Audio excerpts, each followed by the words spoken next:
Welcome everyone. Here is how to activate eSIM in your Google Pixel phone. First of all, if you have not set up your Google Pixel yet, then you can just head to the Connect to Mobile Network screen and then skip 20 seconds forward in the video.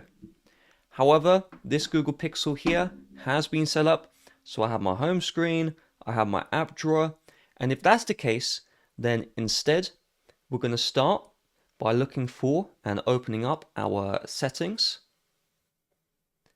Then at the very top, I want you to choose the network and internet option.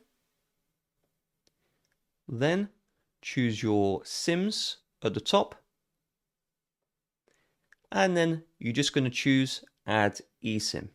If you have a very old Google Pixel, inside the network and internet, instead of tapping on SIMs, you see mobile network, just tap the plus here, and then you'd be able to tap download the SIM, and then it'll bring you to the exact same screen as this.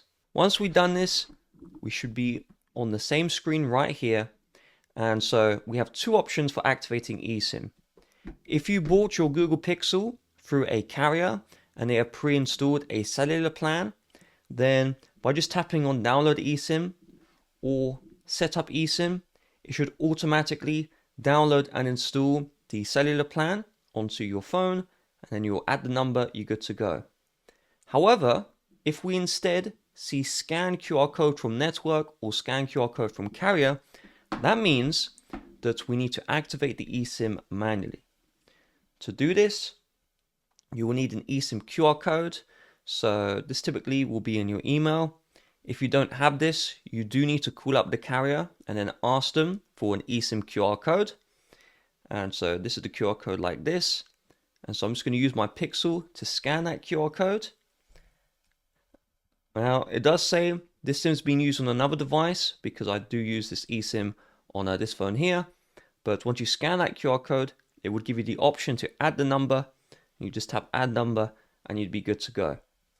Sometimes it might ask for a confirmation code. So confirmation codes are typically sent in another email. You can see here's your eSIM confirmation code. There's the code right there. It won't always ask for an eSIM confirmation code. However, if you do require one, just check your email and that will be in another email. Now real quick, YouTube don't promote my videos like they used to. So if you found this video useful, it really would mean the world to me if you hit the like button down below and just left a comment saying, hey, I found this video useful, thank you. Have a nice rest of your day. Bye bye.